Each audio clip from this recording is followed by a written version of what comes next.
Thomas and Bertie are both hard workers on the Ffarquhar branch line. Ever since their first race, any time they've met on the line, they've tried to beat each other to the next station.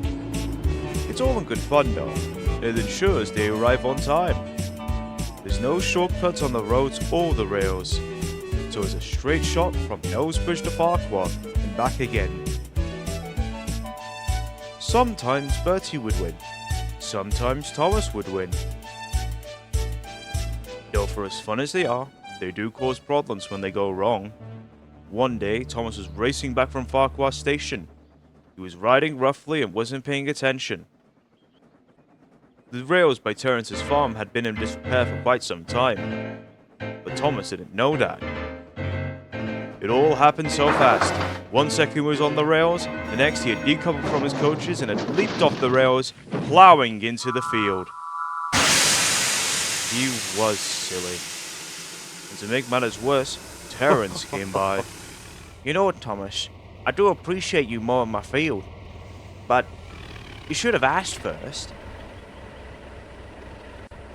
Thomas didn't say a thing. He just looked at his buffers in shame.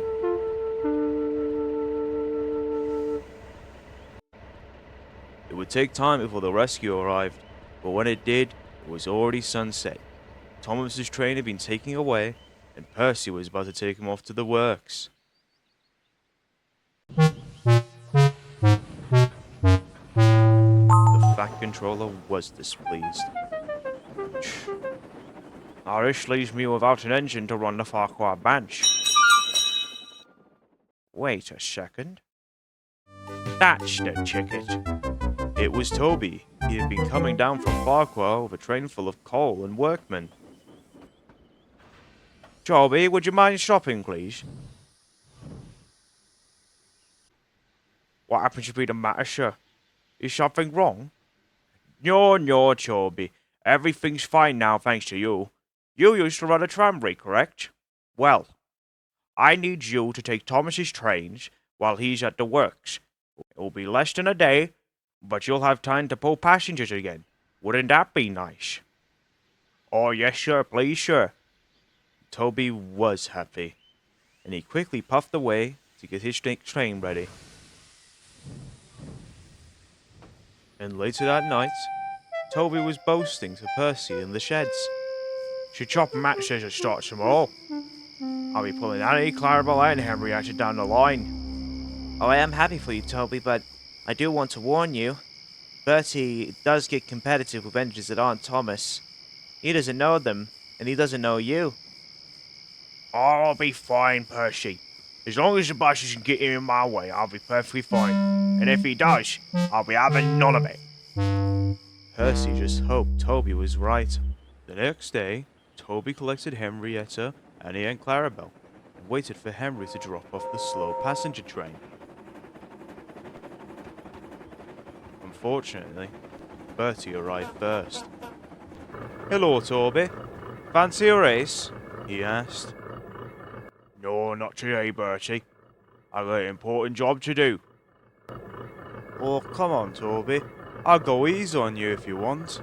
Just then, a sneaky idea floated into Toby's funnel. Oh, it's not that, Bertie. You're too busy for me. I'd be at the station before you knew what was happening. Toby was of course fibbing, but he saw that had the right effect on Bertie. Right back in the old line, they used to call me the East Angular Thunderbolt. Isn't that right, Henrietta? Yes, quite, Toby. Bertie felt rather embarrassed now. Well, I'll beat you down to Ffarquhar station. Then we'll see who's the real Thunderbolt of the line. Once Bertie's passengers departed, he scampered off back to Ffarquhar, leaving Toby grinning from buffer beam to buffer beam. Toby, are we actually going to race him? Of course not, Henrietta. I just wanted to bugger off. We still got to wait for Henry's passenger train yet. While Annie and Clarabelle were more than happy with this arrangement, Henrietta couldn't help but feel a little bit disappointed. Oh, you gotta be kidding me. There had been a dreadful crash before the first bus stop. Luckily, no one was hurt, but the radiator had broken and smoke was everywhere. Bertie didn't have time to wait, though. I need to go. Get out of my way. So Bertie went onto the other side of the road, driving away, but missing the first Oi! bus stop through the smoke. Whoa. Bloody buses. I can't let Toby beat me to the first station, he declared. I'll be the Thunderbolt of this line. And while Bertie worried about that, Toby was just slowly moving along the Ffarquhar branch line. He was enjoying himself. Unfortunately for Bertie, more trouble laid ahead. What? Oh. No. Oh, Trevor. Trevor, do hurry up. I've got places to be. Well, hello, Bertie. It's been a while since I've seen you. Oh, come on, old man. You're in the way. Well, there's nothing I can really do about that, Bertie. I'm needed up by the mines. While this did inconvenience Bertie, he was more worried about what Toby would say at the next station. Unfortunately for Bertie, Toby had already made it past the next station, and was at toy wreck conversating with Percy. And now he's off putting the arse of himself. So you actually made him believe that you're racing him? Oh, you are clever, Toby. I suppose I am. And when he's not a problem anymore, so I'll have him smooth runnings for the rest of the day, I will. Unfortunately for Toby, Bertie had caught up. He saw Toby in front of him on the line. Now the real race began. Come on, Toby, we can catch him. Come on, Toby, we can catch him. Encouraged Henrietta. Slow down, Bertie. You'll overheat your engine at this rate. But Bertie wasn't listening. He was too busy trying to catch up with Toby. Henrietta and Toby were having a great time. Annie and Clarabelle not so much. But they both had to stop eventually once they reached Hackenbeck Station. See what I mean, Bertie? I didn't have to try without one. It's not over yet, old man. We still got Ffarquhar Station to get to, wheezed Bertie. Come on, Toby. We can't let him show us now. While Henrietta's compliments weren't unfounded, Annie and Clarabelle just wished she would shut up. On your marks. Get set. Go! With the whistle from the guard, the two took off. Bertie got a quick lead, but Toby caught up quickly.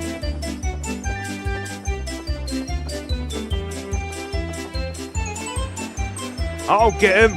I'll get him, said Bertie.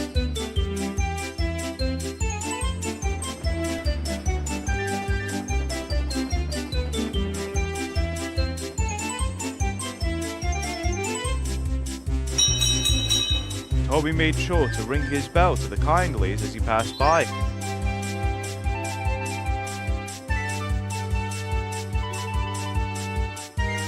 They passed by the bridge, going straight towards Ffarquhar. But then suddenly... Oh, my engine! It's overheating! We got him now, Goes. Let's go! And Toby quickly shot up towards Ffarquhar, arriving in timely fashion, and before Bertie. The passengers, guard, driver, and fireman congratulated Toby. He looked behind him to see a lorry dragging Bertie over to the station.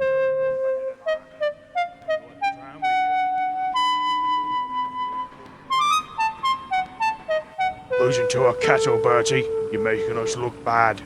The lorry grumbled as it drove away. Oh, never do mind, Bertie. You tried your best as well as you did. But I do think you should stick towards Thomas. He's more your level. But Bertie didn't respond. He just looked at the ground in shame. He knew now to never challenge the East Angular Thunderbolt ever again.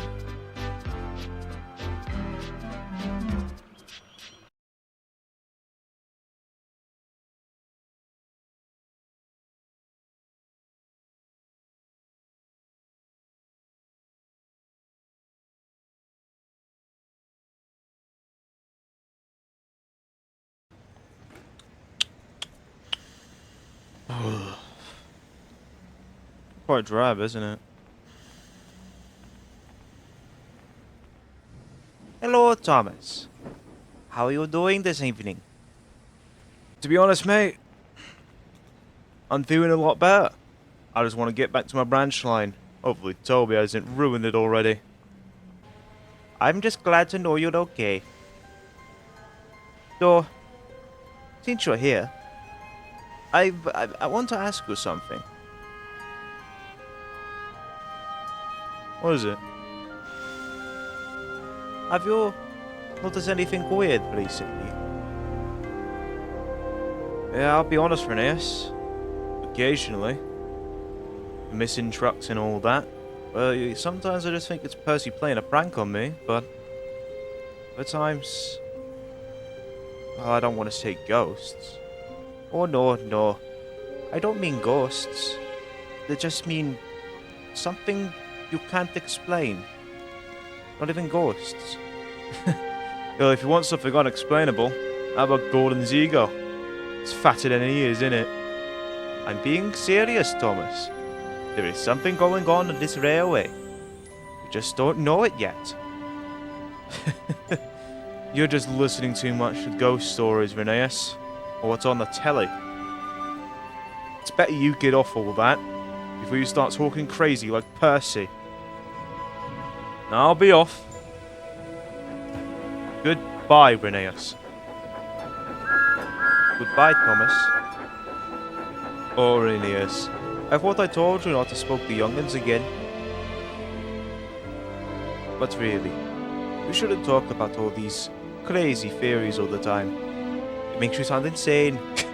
I thought that if any engine you would believe me, Scarlowy. I want to believe you're running us, but I also believe in reason. Now, it is time for us to go to bed. Good night, Rheneas. Good night, Scarlowy.